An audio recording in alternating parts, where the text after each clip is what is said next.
माझे चुकले, मी चुकून रुसले. अहो रमाबाई, चुकून कोणी रुसते का? मी रुसले हे माझे चुकले असे म्हणावयाचे आहे का आपणास? हो.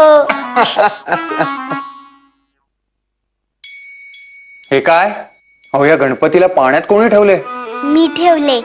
म्हणजे तुम्ही वाटेत दंगलीत अडकला होतात ना, सगळ्यांनाच खूप काळजी वाटत होती. असेच एकदा अण्णा आले नव्हते, तेव्हा आईने गणपती बाप्पास पाण्यात ठेवले होते आणि मग अण्णा लगेच आले. अहो रमाबाई, पण आता आम्ही आलो आहोत ना, काढा त्याला बाहेर, कुडकुडला असेल तो. काय? गणपती बाप्पा कुडकुडला असेल? रमा, मूर्ती दगडाची किंवा धातूची असते, परंतु त्या मूर्तीत प्राणांची प्राणप्रतिष्ठापना माणूस करतो. तो त्याच्या मनाने त्यात प्राण भरतो. मग तुमच्या दृष्टीने या गणपतीतही प्राण आहे, होय ना? हो. अहो मग त्यास थंडी नाही का वाजणार? अगो बाई, माझ्या लक्षातच नाही आले. बरे झाले सांगितलेत.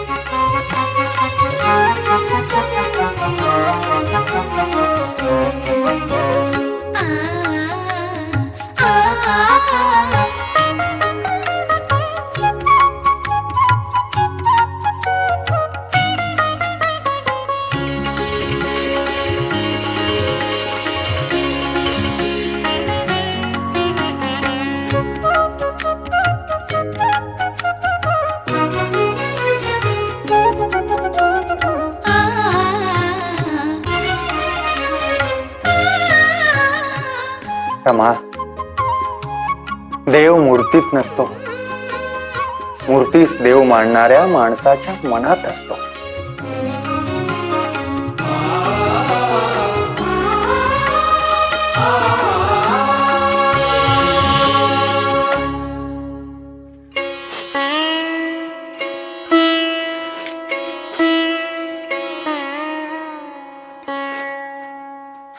माई, तुम्ही सारी जणे मला खमकी म्हणता, पण खर तर आज भाऊसाहेबांनी घाबरूनच सोडलं होतं. त्यांची ती अवस्था बघून मीही घाबरले. माझा तर अगदी धीरच सुटला होता. आपल्यावर आजपर्यंत इतके प्रसंग ओढावले आणि यांना आजच्या इतके डगमगलेले मी कधीच पाहिले नव्हते. माधवा वेळीच आला म्हणून निभावले, नाहीतर नाही. अगं, खर तर भाऊसाहेबांचा माधवावर खूप जीव आहे. वरून दाखवतात कठोरपणा, पण आतून आज तर प्रसंगच उधरला होता. वरच्याने तारले म्हणून. असो. दुर्गे, फराळाचे झाले का? हो, हे एवढे ताट झाले की झाले. चला मग आपण बाहेरच जाऊ. आज माधवाने सगळ्यांना बाहेरच बोलावले आहे. मला नाही करायचा फराळ. जो काय बाहेर न्यायचा असेल ना, तो तुम्हीच न्या. अगो अगो दुर्गे, अगो अगो अगो बाई, माई, आता या दुर्गेस काय झाले तोंड फुलवायला? काही नाही. काल यांनी दुर्गेच्या हिशोबात चूक काढली होती आणि वर मस्करीतच म्हणाले की आता अशा चुका करू नका. आता सुनबाई शिकायला लागल्यात, नाहीतर हेही काम जायचे हातचे. हो बाई. नाही नाही, म्हणजे हे गमतीतच म्हणाले होते, पण हिने अगदी जिव्हारी लावून घेतली आहे. बरं, बोलायची काही सोय नाही हिच्याशी. खरे आहे हो. बरं ते जाऊ देत, फराळाचे घेऊन जाऊयात बाहेर, नाहीतर उगाच बाहेरून आवाज यायचा. चल. बघितलेस ना माधवा, कानेटकर वैद्यांच्या हाताला किती गुण येते. नाही, थोड्या वेळापूर्वी भाऊसाहेबांची अवस्था किती बिकट होती, सांगूनही खरे नाही वाटायचे. माधवास पाहिले त्या क्षणी अर्धा रोग पळून गेला. कसंही का असे ना, तुमची तब्येत बरी झाली हे महत्वाचे. हो ना. अहो माधवा सुखरूप पाहिले तेव्हा जीवात जीव आला हो सगळ्यांच्या.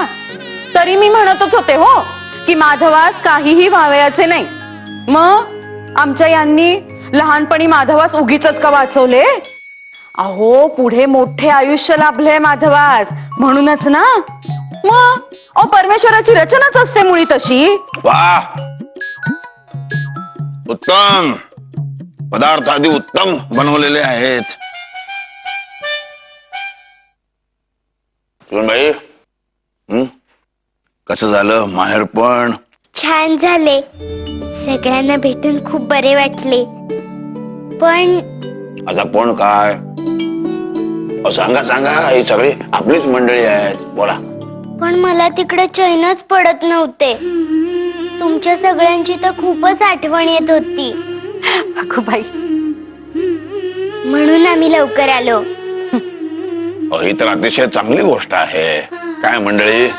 हो ना. काय गो रमे, मंगळागौर कशी झाली तुझी? खूप छान झाली. पण मी आत्ताच सांगितले ना, तुमच्या सगळ्यांची खूपच आठवण येत होती. आणि हो, विसरलेच मी, आईने सगळ्यांसाठी छान छान वस्तू दिल्या आहेत. गडबडीत द्यायचीच विसरून गेले मी. दे हो, अगदी सावकाश दे. आधी तू 4 घास खाऊन घे. देव पाण्यात घालून बसली होतीस ना, आल्यापासून काहीही खाल्ले नाहीयेस. आणि अगो, तू उपाशी राहून कसे चालेल?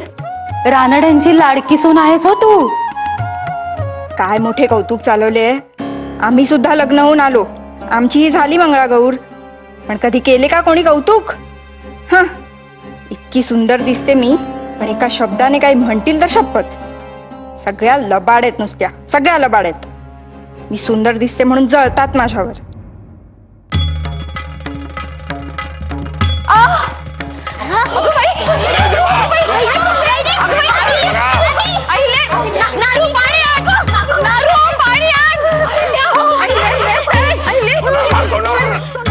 पांडबा, आजी, कसला रे गोंधळ चालला होता बाहेर? बरीच धावपळ झाल्यासारखी दिसली. अहो, आजचा दिवसच गडबडीचा होता म्हणा ना. समजा अगदी नीट होतोय म्हणता म्हणता आईल्या वहिनीनं आली ना आकडी. हो का? आली का आकडी? मला सांग पांडबा, त्यावेळी कुणाचे खूप कौतुक चालले होते का रे? म्हणजे त्यावेळी सगळी जणे कुणाचे कौतुक करीत होती का? असं होय होय होय, रमा वहिनींचंच कौतुक चाललं होतं. कौतुक असं नाही, रमा वहिनी माहेराहून आल्या ना, तिथल्या समध्या गोष्टी समध्यांना सांगत होत्या आणि समधी लोक कौतुकानं ऐकत होते. एवढंच वाटलेच. सगळ्यांचे डोळे रमावर खिळले म्हटल्यावर हिचा पोटशूळ उठायचाच. मग भोवळ काय येईल, आकडी काय येईल, डोकेच काय ठणकेल, पोटच काय दुखेल. मोठी बनेल आहे होती, बनेल आणि नटवी. कुठे आहे कुठे ती? काय झालंय, आकडी आल्यामुळं ते जरा निवांतपणे पडल्यात. उत्तम, म्हणजे घरच्या कामापासून सुटका. कल्याण आहे. लेक मोठी नेकीची आणि सरळ आहे हो माझी, पण सुनेच्या आणि मुलाच्या बाबतीत असो, चालायचेच. सारीच दाणे आपल्या मनासारखी कशी पडतील? बरोबर. चालायचेच. तू सांग पांडबा, तू रमेच्या माहेरी गेला होतास ना? हा. वर्णन काही सांगितले नाहीस तिथले? अहो, तिथलं काय वर्णन करायचं? वर्णन करण्या इतपत आम्ही टिकलोच नाही ना तिथं. काय झालं, आम्ही इथं निघताना रमा वहिनी सारख्या आपलं आई आई माहेर माहेर असं करत होत्या. आणि तिथं गेल्यावर काय झालं कुणाला माहिती. तिथं गेलो आणि ह्या म्हणायला लागल्या, आपल्या घरी चला आपल्या घरी चला, मला काही चैन पडत नाही. का हो, आहे का नाही? हा, हो. आजी माहेरच्या ओढीने गेले खरी, पण सासरच्या ओढीने लगेच परत आले. मला आईचेच घर वेगळे वाटायला लागले. आईस आनंदच वाटला असेल हो त्याचा. पण रमे, कसला विचार करतेस गे? आजी, माझ्याकडून आज एक चूक झाली. अगो बाई, कोणती म्हणे? आजी, मी आज गणपती बाप्पाला पाण्यात ठेवले होते. हे दंगलीत अडकले होते ना, मला फार काळजी वाटत होती. आणि म्हणून मी गणपती बाप्पाला पाण्यात ठेवून प्रार्थना करीत बसले होते. मग ते आले आणि मी गणपती बाप्पाला पाण्यात ठेवले होते ना, ते बघून ते तसे म्हणाले की गणपती बाप्पाला असे कुडकुडत ठेवणे बरे नव्हे. आजी, चुकले ना ग माझे.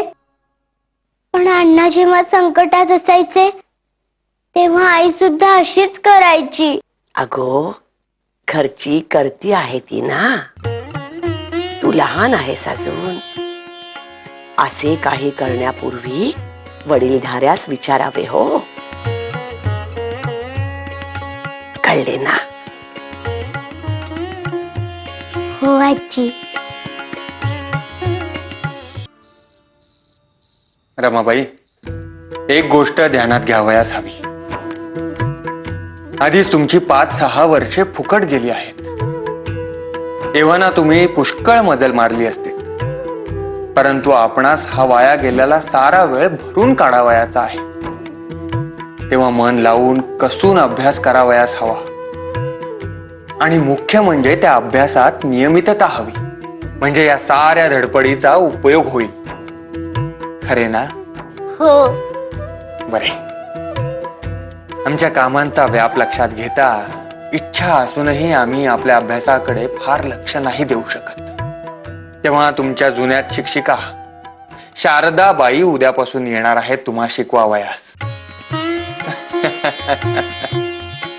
हे पहा, घरातील बायकांना आम्ही सूचना दिल्या आहेत. त्या यापुढे शारदाबाईंना त्रास देणार नाहीत.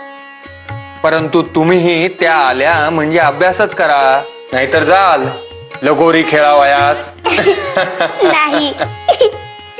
बरे, आता हितोपदेशातील एक गोष्ट वाचा, म्हणजे आम्हासही आमचे काम करता करता लक्ष देता येईल. वाचा. बरे.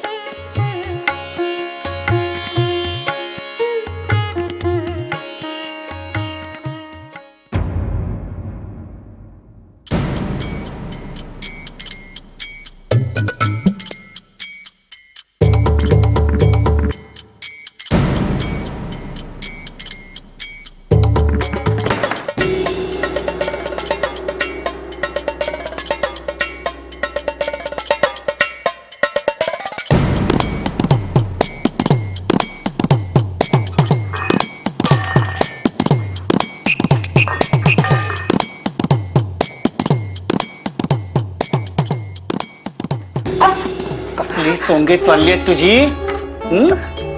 आकडी येण्यापर्यंत मजल गेली तुझी. हे बघ, बिंग फुटले तर माझ्यावर बेतेल. तुझी ही सोंग मला फार काळ चालायची नाहीत, लक्षात ठेव. कामे करायची नाही. चल चल, उठ कामाला लाग, उठ. सोडा. अहिल्या, मोरोबा. अगे, कामाचे कसले घेऊन बसलीस? कामे करावयास खूप माणसे आहेत हो. तुझ्यामुळे कोणाचा खोळंब होत नाही. विश्रांती घे जरा. बाई, तूच समजव आता. ऐकतच नाही माझे.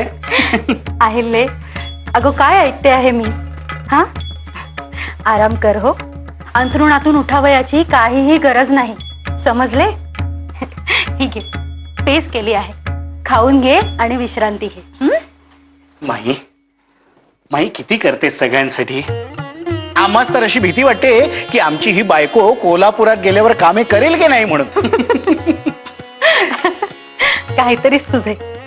अरे माया असते ही मोरोबा, आणि मायेने माणूस बिघडते असे कोणी सांगितले तूस? नाही, मायेने नसेल, पण अति लाडाने मात्र बिघडण्याची शक्यता आहेच ना. म्हणजे तुला वाटते की तू मायाच करते म्हणून, पण प्रत्यक्षात मात्र अति लाडच आहेत. बरं नाही, तुला आता नाही कळायचं, ते वेळ येईल तेव्हा नक्की कळेल. अरे काय बोलतो आहेस तू? निदान स्पष्ट तरी बोल ना. हे बघ, तू काय म्हणतो आहेस ना, त्यातले माझ्या काहीही ध्यानात येत नाहीये हो. सांगतो, स्पष्टच सांगतो, पण गैरसमज मात्र करून घ्यायचा नाही माई.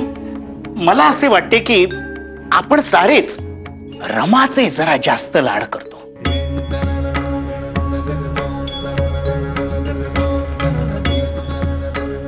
नाही, पोरगी गुणाची आहे, प्रश्नच नाही. पण मला सांग, गुणाचे कोण नाही? हा? आता तू एवढे मोठे मोठे खटले सांभाळतेस, पण कशी हसतमुख असतेस. कपाळावर आठी नाही की कोणासाठी वाकडा तोंडातून शब्द नाही निघत तुझ्या. पण कोणी करते का लाड तुझे? ताई काकू तुझ्या मागे खंबीर उभ्या आहेत, म्हणून म्हणून तुझ्या भोळेपणाचा कोणी फायदा उचलू शकत नाही. सगळे तीच फटकळ म्हणतात. तिचे आहे का कोणाच कौतुक? सुभद्रा काकूचे देखील तोंडच दिसते बरं, पण स्वयंपाकघरात राब राब राबत असते सर्वांसाठी ती. त्याचे आहे का कोणाच कौतुक? सारे काय कौतुक कौतुक ते रमेचेच. माहेरी गेली त्याचे कौतुक, मंगळागौर झाली त्याचे कौतुक, आता माहेराहून लवकर घरी आली म्हणून त्याचेही कौतुक. आता कौतुक करण्यासारखे आहे काय म्हणतो मी? माई, तुझे जेव्हा लग्न झाले तेव्हा हिच्यापेक्षा तू लहान होतीस, पण हा नाचरेपणा नव्हता हो तुझ्या अंगी. हा, स्वयंपाकघरात ताई काकूंच्या हाताखाली दिवसभर राब राब राबत असायचीस तू. नाही म्हणजे तुझ्या बोलण्यात तसे थोडे तथ्य आहे, पण थोडे नव्हे माई, बरेच तथ्य आहे हो. नाही झाले आहे काय, माधवाने जरा नाखुशीनेच हे लग्न केले माहिती आम्हास. तो बायकोला नांदवेल की नाही या भीतीने तू तीच जास्त जवळ केलेस. ते बरोबर होते, बरोबर होते, पण आता मात्र माधवाची काही तक्रार नाही ना. मग हिचे स्तोम थोडे कमी करावायस हवे हो, नाहीतर तुला हे पुढे जड जाईलच. परंतु डोक्यावर बसली ना तर सारी जणे तुलाच नावे ठेवतील. म्हणजे बघ हो, हे सांगितले, म्हटले तर बघ, नाहीतर दे सोडून.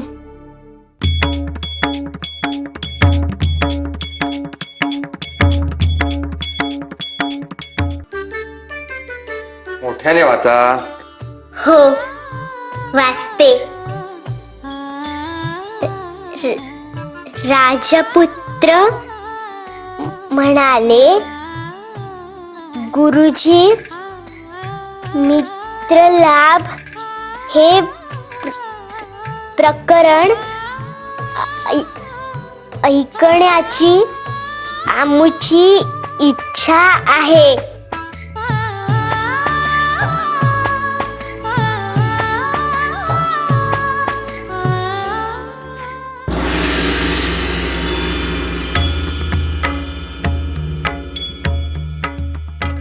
सारे काय कौतुक कौतुक ते रमेचेच. माहेरी गेली त्याचे कौतुक, मंगळागौर झाली त्याचे कौतुक. हिचे स्तोम थोडे कमी करावायस हवे, नाहीतर तुला हे पुढे जड जाईलच. परंतु डोक्यावर बसली ना तर सारी जणे तुलाच नावे ठेवतील. तेथे वर्धमान नावाचा वा, इथे वाचित बसलीस होय तू?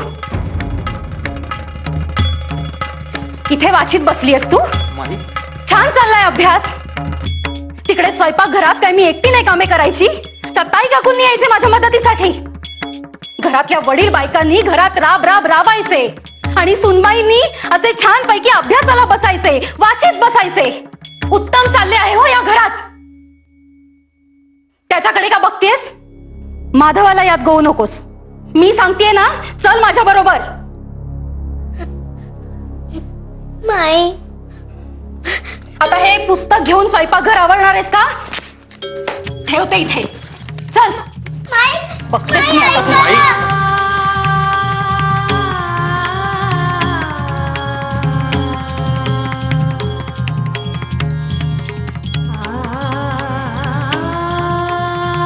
रमाबाई, तुमची वाट खडतर आहे. हे घरातले अडथळे भांडून नव्हे तर सोशिकपणा वाढवून चतुराईने पार करावे लागणार आहे. पण मोठे व्हायचे असेल तर ही किंमत मोजावीच लागेल.